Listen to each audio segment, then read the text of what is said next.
Subscribe to our channel, watch each video till the end, and don't forget to hit the bell icon for daily lectures. Let's make math your new favorite subject. तो बच्चों, स्वागत है आपका अपने YouTube channel prep learn पर, जहां पर हम कर रहे हैं मैथ्स की क्लास।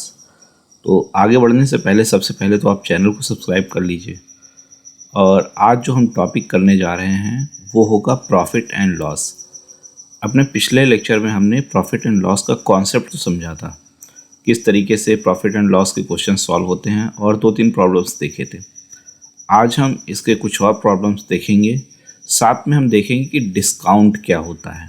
ठीक है, कई बार आप मार्केट में जाते हो और देखते हो कि 2 के साथ 3 फ्री है, ये है वो है। तो इस तरीके की चीज़ें जब आप देखते हो तो आपका मन ललचाता है, आप चीज़ें खरीद लेते हो।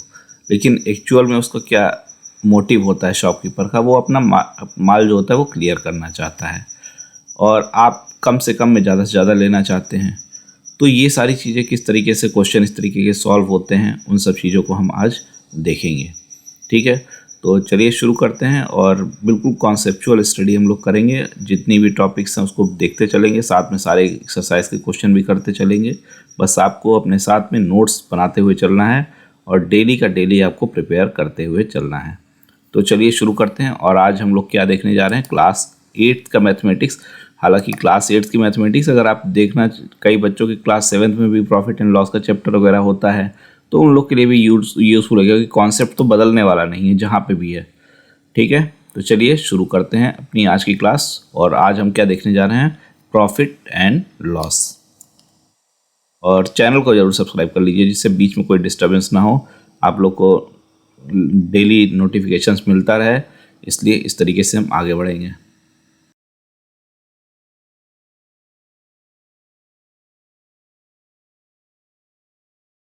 By selling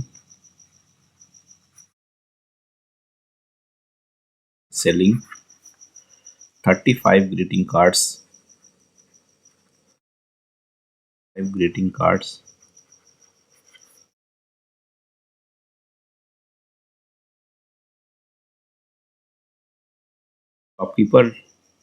a shopkeeper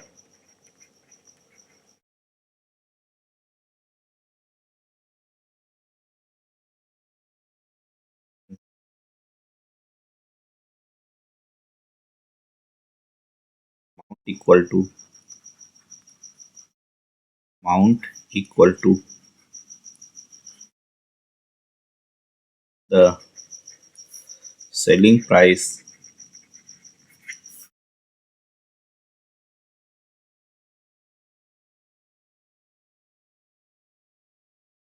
five greeting cards of 5 greeting cards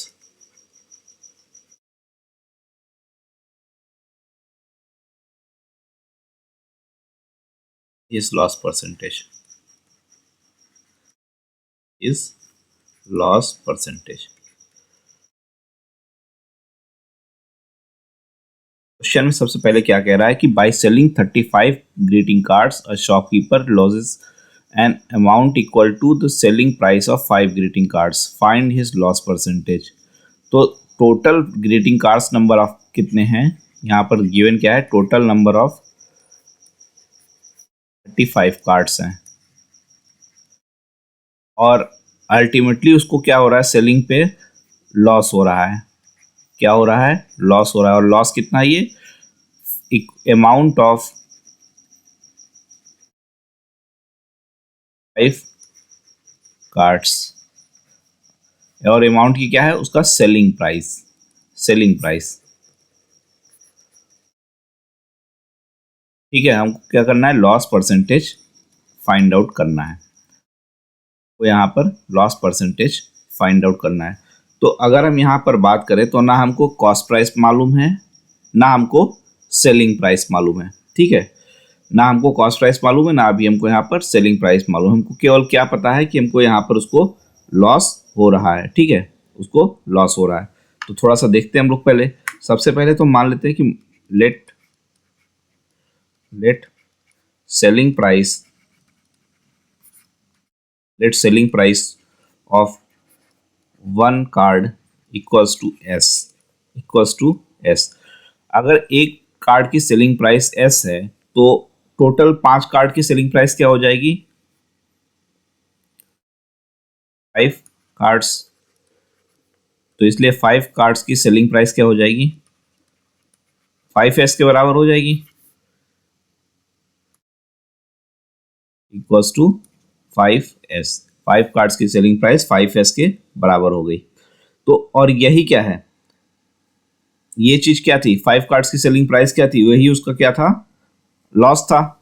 यही उसका लॉस भी था, क्योंकि दिया हुआ है कि shopkeeper loses an amount equal to the selling price of 5 greeting cards. और अगर इसी तरीके से हम 35 कार्ड्स की बात करते हैं, 35 कार्ड्स सेलिंग प्राइस, तो ये क्या हो जाएगा? 35s, 35s के बराबर हो जाएगा। ठीक है। और अगर हम बात करें पूरे 35 कार्ड्स के लिए, अगर हम पूरे 35 कार्ड्स के लिए बात करते हैं, तो यहाँ पर क्या होगा? लॉस क्या होगा? लॉस क्या होता है? जब भी हम निकालते हैं, जो हमारा कॉस्ट प्राइस रहता है और हमारा सेलिंग प्राइस रहता है, उसके बराबर रहता है, सेलिंग प्राइस के बराबर रहता है। और लॉस हमारा 5s है, कॉस्ट प्राइस हमको नहीं पता है अभी, और सेलिंग प्राइस टोटल 35 के लिए कितना हो जाएगा? 35s के बराबर हो जाएगा। तो कॉस्ट प्राइस निकल कर आ जाएगी, यहाँ से कॉस्ट प्राइस निकल कर आ गई 40s, 35 इधर गया, 5 इधर गया, तो कॉस्ट प्राइस हमारा ये हो गया। तीसरी चीज, हमको लॉस परसेंटेज का फॉर्मूला मालूम है। जो लॉस परसेंटेज का फॉर्मूला होता है वो क्या रहता है?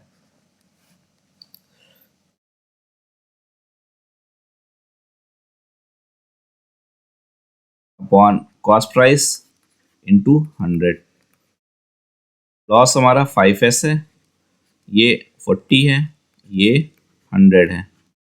40s, s से s कैंसिल हुआ और ये 100 अपॉन 8 बन गया, यानी कि 50/4। और कितना आ जाएगा ये? 12.25 के लगभग आएगा। 4, हाँ ये हुआ 1 0 2 2 0, 12.5%। ठीक है। हाँ, तो लॉस परसेंटेज यहाँ से हम क्या निकाल सकते हैं, उसको पता चल गया हमको, 12.5%। तो क्वेश्चन में हमको दिया, जब इस तरीके का क्वेश्चन हमको दिया नहीं है कुछ, क्या सेलिंग प्राइस है, तो हमने एज्यूम किया कि उसका एक कार्ड का सेलिंग प्राइस क्या है, उसके अकॉर्डिंग हमने 5s, जो 5 कार्ड का सेलिंग प्राइस जो था, जो उसके लॉस के बराबर था, वो हमने फाइंड आउट कर लिया, और सिर्फ 35 का भी निकाल लिया। तो loss equals to cost price minus selling price से हमने क्या किया, हमने उसका कॉस्ट प्राइस कैलकुलेट किया, और उसके बाद फाइनली हमने उसका लॉस परसेंटेज अपने इस फॉर्मूला से फाइंड आउट कर लिया। तो जो भी हमारे क्वेश्चन में दिए रहेंगे चीज़ें रहेंगी, उसी के अकॉर्डिंग हमको करना रहेगा टॉपिक को। ठीक है, चलिए एक और क्वेश्चन देख लेते हैं जल्दी से।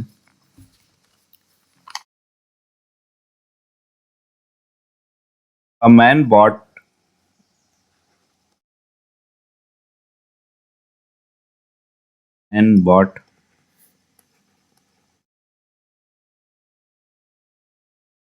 bananas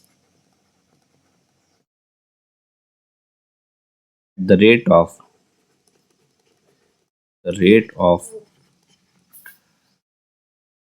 10 for 15, 10 for 15, and sold at the rate of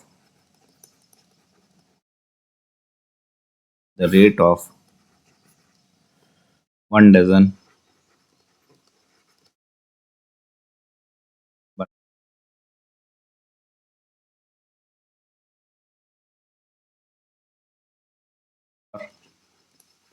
15.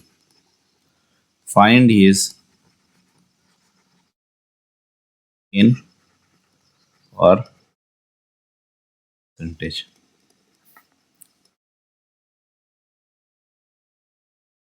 तो सबसे पहले अगर हम इस क्वेश्चन की बात करते हैं, तो आदमी के ने क्या खरीदे हैं? बनानास खरीदे, उसके बाद उसको सेल किया।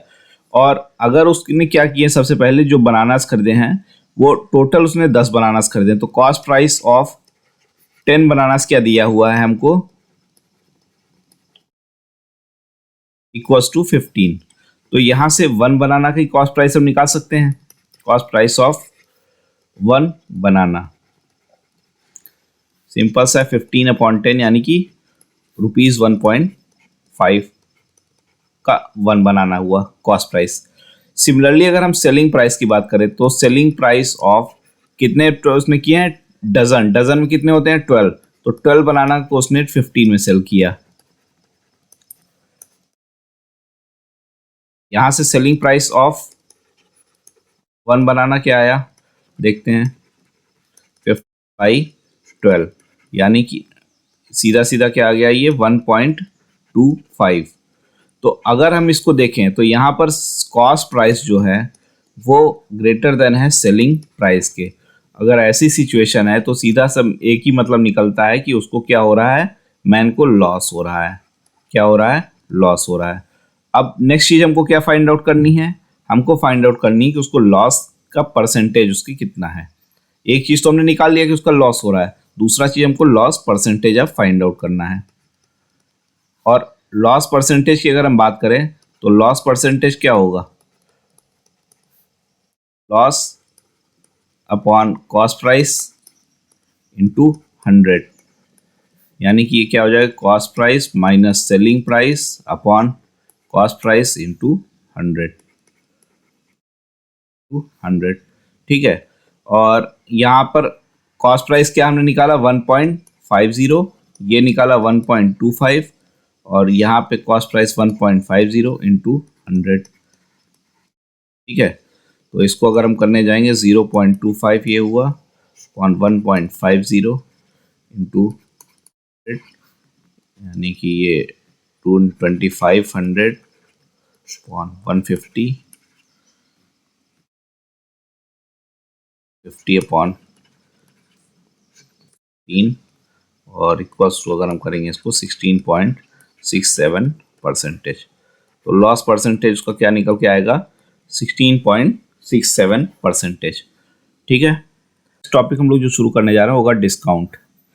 कई बार जब हम लोग शॉपिंग करने के लिए जाते हैं कहीं मॉल वगैरह में, अगर हम लोग जाएं तो वहाँ पर हम लोग अक्सर देखते हैं उस पर कोई अगर कपड़े वगैरह हैं, क्लॉथ्स वगैरह हैं या कुछ भी हो, तो उस पर कुछ प्राइस टैग लगा रहता है, कुछ प्राइस टैग लगा रहता है, और साथ में उस पर लिख दिया जाता है 30% डिस्काउंट है, 30% डिस्काउंट, 20% डिस्काउंट, इस तरीके की कुछ न कुछ चीज़ें उस पर लिख दी जाती हैं। ठीक है। तो उसका पर्पस क्या रहता है, उसका पर्पस तो यही रहता है कि शॉपकीपर जो शॉपकीपर है वो अपना मैक्सिमम आइटम जो है वो सेल कर सके, वो मैक्सिमम आइटम सेल कर सके। और जो परचेस कर रहा है, जो परचेस कर रहा है वो क्या करता है, उसको मैक्सिमम आइटम वो क्या कर सके, परचेस कर सके, और कम से कम दाम में मैक्सिमम आइटम परचेस कर सके, कम से कम एट मिनिमम प्राइस, यही रहता है पर्पस, सीधा सीधा। ठीक है। तो इस तरीके के क्वेश्चंस में कई बार हम लोगों से पूछा जाता है कि सेलिंग प्राइस क्या होगा, मार्क प्राइस क्या होगा, डिस्काउंट कितना होगा, इस तरीके के क्वेश्चन हमको देखने को मिलते हैं। तो बहुत ही आसान से क्वेश्चंस होते हैं, जैसे प्रॉफिट लॉस का रहता है वैसे ही इसके रहता है। जैसे जो उस पर टैग्ड प्राइस रहेगा, जो आइटम के ऊपर टैग्ड प्राइस ऑन आइटम होता है,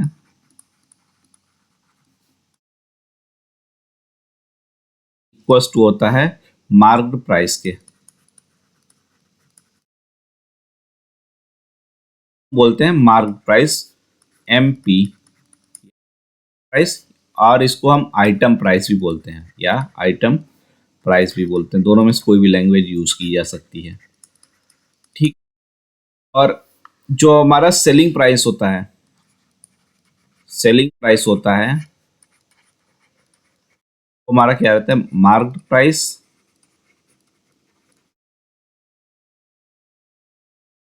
minus discount, discount. Selling price हमारा क्या आता है, marked price upon minus discount.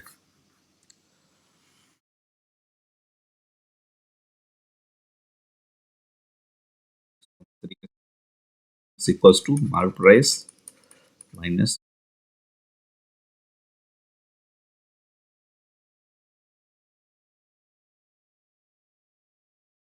तरीके से अगर हम यहाँ पे कहना चाहें तो डिस्काउंट क्या हो जाएगा, डिस्काउंट की अगर हम बात करें तो डिस्काउंट क्या होगा, mark price minus selling price, इसी के बराबर होगा। यहां से हम दूसरे तरीके से अगर हम इसको बोलना चाहें तो discount equals to mark price minus selling price. और अगर हम डिस्काउंट परसेंटेज की बात कर लें कितना होगा, डिस्काउंट परसेंटेज की अगर हम बात करें कितना होगा, तो डिस्काउंट और किसके रेफरेंस में हम इसको लेंगे, मार्क्ड प्राइस के रेफरेंस में लेंगे इनटू 100, ये हमारा क्या हो जाएगा, डिस्काउंट परसेंटेज। रेफरेंस यहां पर क्या रहेगा, हमारा रेफरेंस यहां पर मार्क्ड प्राइस रहेगा। ठीक है, सेलिंग प्राइस इक्वल्स टू क्या था, मार्क्ड प्राइस माइनस डिस्काउंट। ठीक है, ये हमारा क्लियर था। और अगर हम यहां पर डिस्काउंट की जगह पे क्या रखें, एमपी इंटू डिस्काउंट परसेंटेज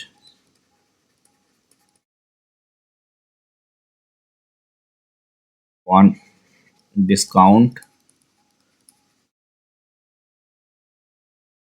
एक सेकंड, डिस्काउंट तो हम निकाल ही रहे हैं ना, अपॉन 100, ये रख सकते हैं हम लोग। यहाँ पे से इसको डिस्काउंट का फॉर्मूला निकाले तो MP into discount percentage upon 100 हो जाएगा।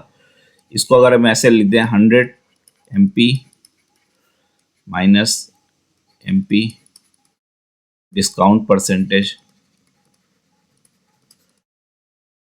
ऑन 100, इस तरीके से भी हम लिख सकते हैं।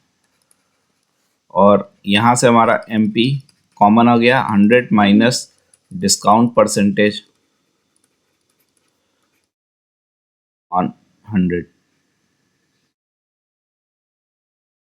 ये हमारा सेलिंग प्राइस अगर हमको फाइंड आउट करना हो, डिस्काउंट परसेंटेज हमको दे रखा हो, कॉस्ट प्राइस अगर ना दिया हो, डायरेक्ट हमको निकालना हो तो हम इसका डायरेक्ट यूज करके निकाल सकते हैं।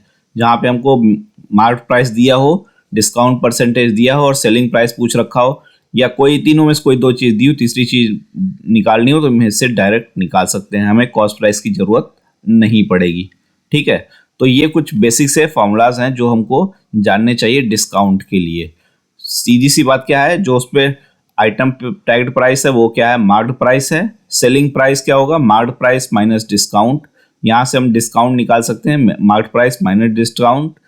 ठीक है, और discount equals to mark price minus selling price. और इसको एक दूसरे से मतलब रिशफलिंग वगैरह करके करेंगे तो सीधा सा दो फॉर्मूला निकल के आता है। डिस्काउंट परसेंटेज हमेशा मार्क प्राइस के रेफरेंस में निकालते हैं, और selling price equals to mark price into 100 minus, जैसे वहाँ पे लॉस परसेंटेज था, 100 माइनस लॉस परसेंटेज था, वैसे यहाँ MP minus 100 minus discount percentage. वहाँ पे यहाँ पे सीपी लेते थे, यहाँ पर क्या है एमपी है, क्योंकि हम मार्क प्राइस के रेफरेंस में निकालते हैं। ठीक है, तो चलो कुछ क्वेश्चंस देखते हैं डिस्काउंट के हम लोग कैसे कर सकते हैं।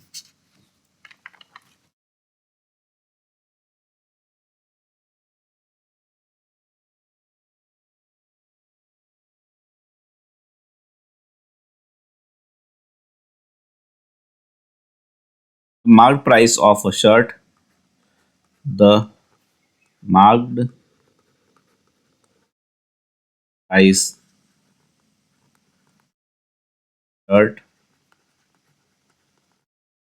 is rupees 940, and the shopkeeper allows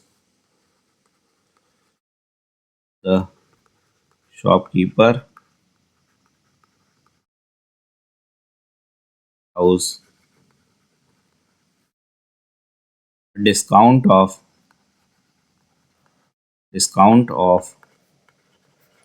15% on it.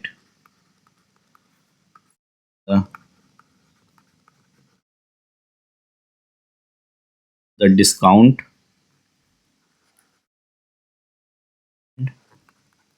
selling price of the shirt and selling price of the shirt.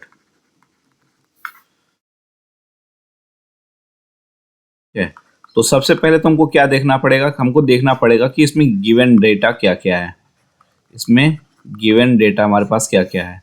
तो अगर हम इसके कहें तो डिस्काउंट परसेंटेज हमको मालूम है, डिस्काउंट परसेंटेज हमको मालूम है कितना है, 15 है। साथ में हमको उसका जो मार्क्ड प्राइस है MP, वो भी हमको मालूम है ₹940।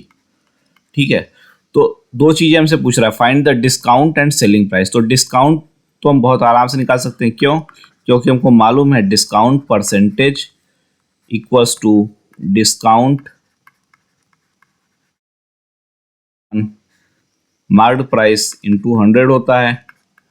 अभी हमने थोड़ी देर पहले देखा, ये हमको दे रखा है 15 और ये हमको दे रखा है कितना निकालना है, और ये हमको 940 दे रखा है इंटू 100। इसको हम फर्दर सॉल्व करके निकाल सकते हैं। Discount equals to 15 into 940 upon 100। अगर हम इसको सॉल्व करने जाएंगे तो 0 से 0 ये कैंसिल हुआ, और उसके बाद ये 2 हुआ, 47 इंटू 15 हुआ, ये हमारे ख्याल से लगभग 141 इज 141 डिस्काउंट इक्वल्स टू। ठीक है,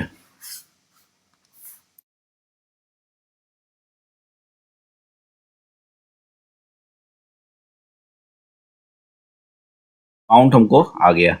नेक्स्ट चीज हमसे क्या पूछ रखा है, सेलिंग प्राइस। सेलिंग प्राइस, तो सेलिंग प्राइस तो बहुत ही आसान सा काम है, अभी हमने थोड़ी देर पहले देखा। सेलिंग प्राइस क्या था, marked price plus discount. Marked price हमारा 940 है और सेलिंग डिस्काउंट हमने 141 निकाला, तो 799 का हमारा ये सेलिंग प्राइस इसका आ गया। ठीक है, एक और क्वेश्चन देखते हैं, ये हमारा आंसर हो जाएगा। क्लियर है? नेक्स्ट क्वेश्चन एक और देखते हैं हम लोग। The price of a refrigerator price of a refrigerator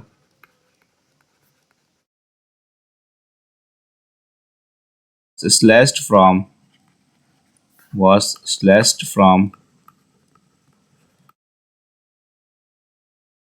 Rs 35,000 Rs 29,400 in the winter.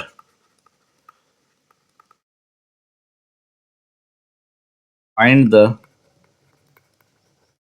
rate of discount.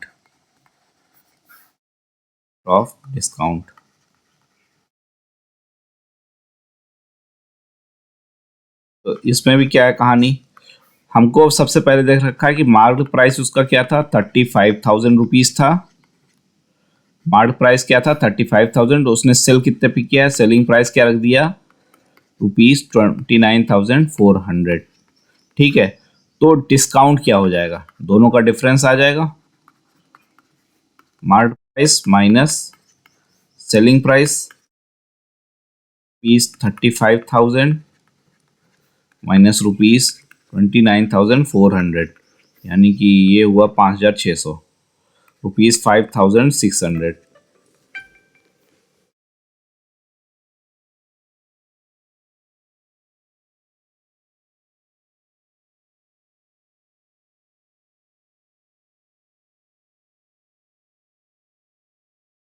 ₹5,600। ठीक है, तो ये चीज हुआ। आगे बढ़ते हैं, इसको थोड़ा सा, हमको क्या पूछ रखा है, रेट ऑफ डिस्काउंट, यानी कि डिस्काउंट परसेंटेज पूछ रखा है हमको। डिस्काउंट परसेंटेज हम पूछ रखा है हमको। अगर हमको डिस्काउंट परसेंटेज की बात करें तो ये क्या हो जाएगा, discount on marked price to 100, यानी कि क्या हुआ हमारा, ये 5,600 और 35,000 इंटू 100। वो सॉल्व करने पे आ जाएगा 16%। ठीक है, तो इस तरीके से इसके कुछ क्वेश्चंस सॉल्व होते हैं, बहुत ही आसान से रहते हैं।